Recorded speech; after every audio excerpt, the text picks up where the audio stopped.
I was going to talk about 3 things tonight, but I'm going to make it 4. You know why? Because I just realized the t-shirt I'm wearing. I love this shirt. It's me. Hi, I'm the therapist. It's me. I like that. I like to advertise that I'm a therapist. Why?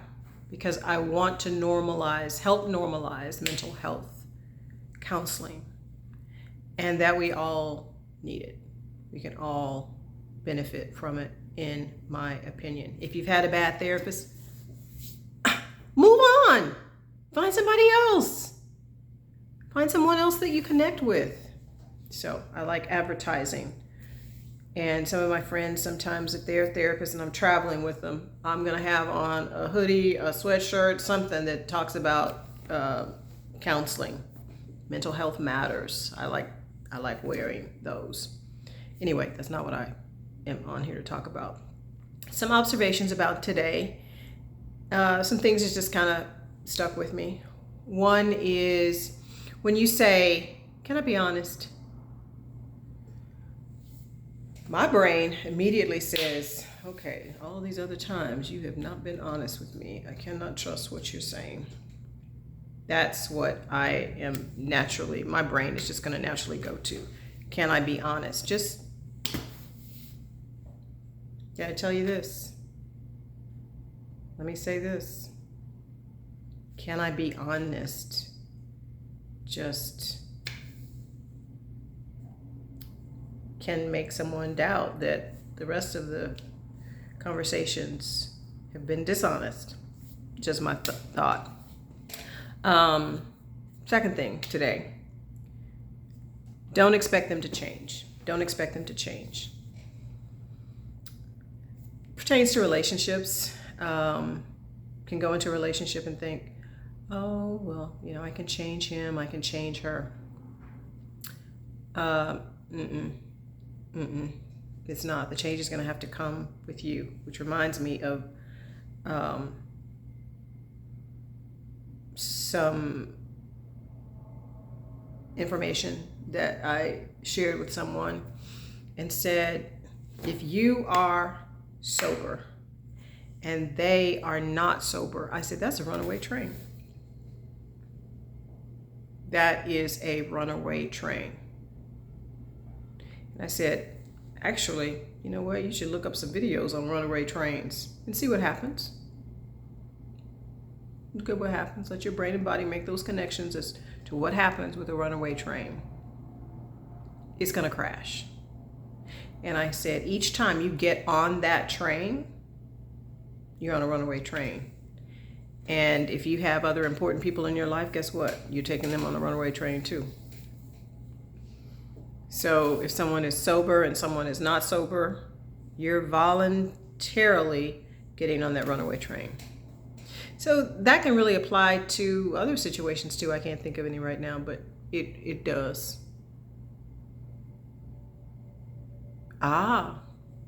Someone's belief system. You believe in God and have a relationship with God. They don't. Runaway train. Runaway train. Because you're expecting them to change, and change has to be here within you. You cannot change anyone else. A friend told me sometimes you can plant the seed, but sometimes you can only water. And someone else, can cause the seed to grow, or a light bulb moment comes off for that person. But you've either planted the seed or watered the seed. And so I really don't think, it's not for us to see the harvest all the time. I don't think it's for us to see the harvest. Why? Because if we were to plant the seed with someone and water the seed and then they grow, our nature, our sinful nature is, I'm going to look at what I did. Look at what I did. No, you're not God. and he shares his glory with no one. So that's another observation. The third observation, church hurt. Church hurt. I've been church hurt.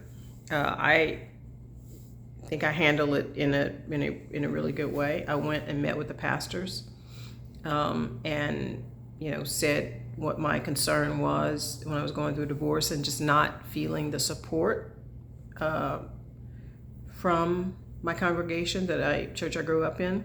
But I had a conversation and then said why I was leaving. It wasn't because of the church hurt. It was because God was actually calling me to another church. But church hurt is, I'm just thinking of somebody who was embarrassed by an incident at their church growing up, and how the parent humiliated the child, and that child had to, face other kids in other environments and will never step foot into a church again. And that's really sad. That's really sad.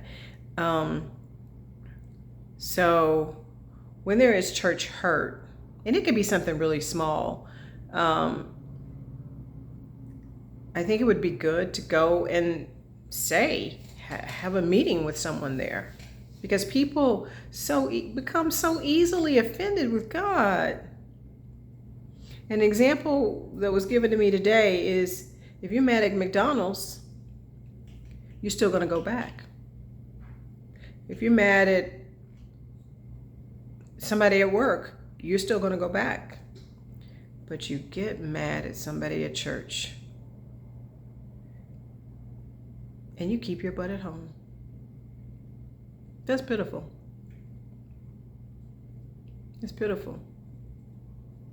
And then you have the nerve to blame God.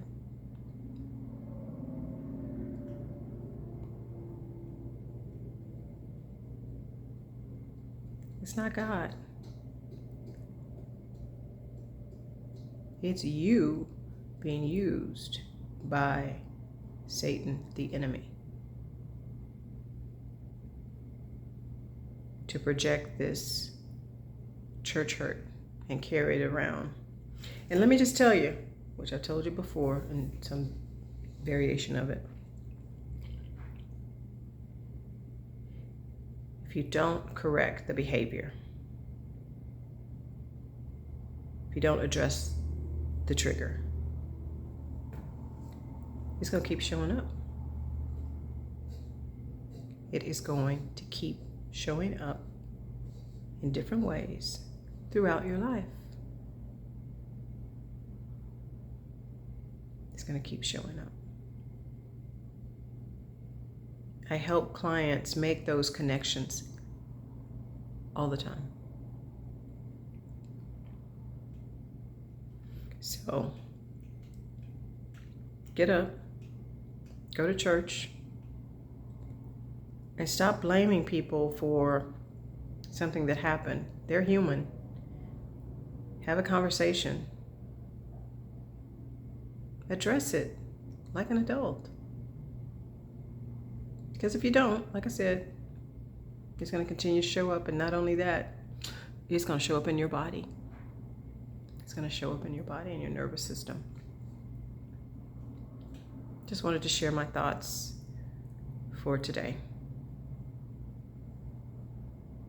Something to think about.